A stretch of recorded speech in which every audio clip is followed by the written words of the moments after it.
Good evening, everyone. Welcome to another edition of Awaken the World Quick Talk. Tonight, we have a little discussion about separation. I am so close, I may look distant. So completely mixed with you, I may look separate. So out in the open, I may appear hidden. So silent, because I am constantly talking to you. Rumi. Good evening, good evening, good evening. No set stream time on this one, just boom, we're here. And we will give a minute or so for the YouTube alarm bells to go off and for people to choose to pop on or not. But we're going to have a little discussion about separation this evening. And this is a really, really, really, really, really, really important discussion. Separation is the basis underlying all the dysfunction of our egoic sense of self. In a nutshell, and as I said, I hate being inside of nutshells. It's very confining, hard to get out, dark. Separation is the issue. You see, the ego cannot help but feel separated.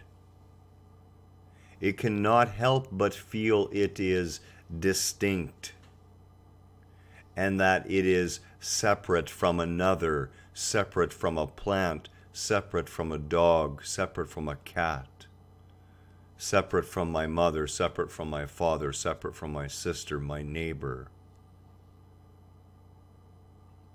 separate from someone from Europe. The ego cannot help but feel this way. It is a central precept of its existence that it is somehow alone. And of course, this is reinforced through the fact that no one else hears the voice in our head. And we can feel very much alone even though we may be very much surrounded by people. Some of the loneliest people in the world spend more time with more people than I would ever spend. And yet in that they feel totally alone. They've been convinced that they're totally alone. Now, this separation, of course, creates all the dysfunction as well. Because we go looking outside of ourselves to try and find that which we feel we are separated from. So we go hunting for it, and we hunt for it in all sorts of forms. And of course, in our modern capitalist society, we have been taught and programmed to hunt for it through objects, things.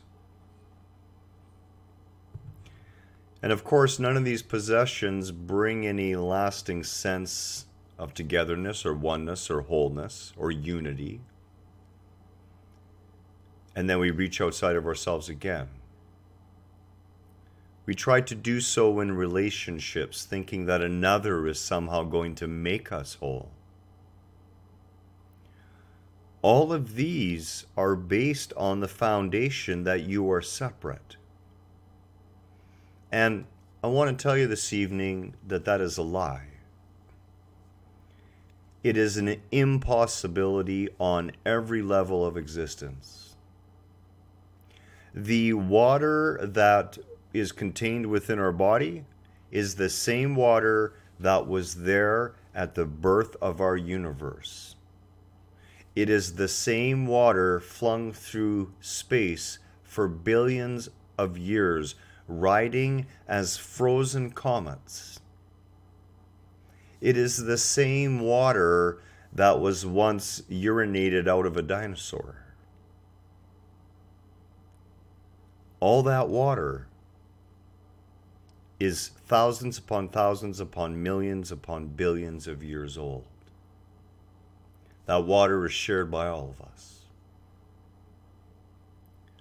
We think ourselves as solid beings, but in truth, we are rather like a permeable membrane on our outer skin. Molecules of our bodies are being exchanged with each other. We are literally breathing in and out bits and pieces of each other from not only immediate surroundings, but carried upon the air throughout the globe. On every level of our existence, the truth of our unity and wholeness and oneness is apparent if you look just a little deeper. But let's get down to the real separation that ego is really talking about. Because you see, once you take care of this one false separation that most believe in, all the others will disappear too. And that is the concept that you could ever be separate from your Creator.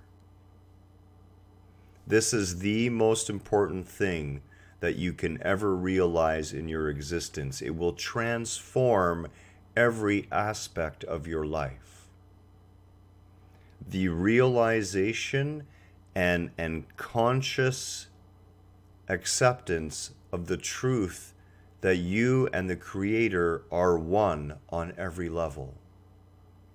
You see, that which you are exists within the Creator, not separate, but part of God. A living, three-dimensional representation of the divine, here experiencing physical life. Why? In order to have the experience and add that experience into the whole, into creation itself, into that divine sea of consciousness. We swim in the ocean that God is. Just like a wave on the ocean, we have a sense of individuation. Each wave is unique. But underlying that uniqueness, there is one ocean. Each of us should be honored as the unique wave that we are.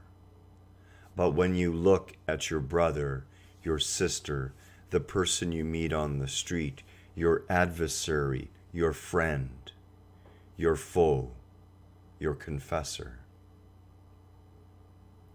can you see the divine in them looking at you? You see, there are no need for churches. There is really no such thing as a spiritual place. It is all holy. It all exists within God. This entire universe is created within that sea of consciousness, within that divine Creator. Every place is holy place. Every experience with another, every connection is a holy connection. Wherever two or more are gathered, I am present. The my name is simply the I am, which each of us expound through our egoic selves and throughout our lives, hopefully, as we grow and evolve egoically, we're offered the opportunity to get in conscious alignment with that truth, to realize it in every moment of our day. Much love to you this evening. That's it. That's all. We're going to keep it short. Namaste to you. I am in you. You are in me. And we are all floating within that divine sea of consciousness. Have a wonderful night.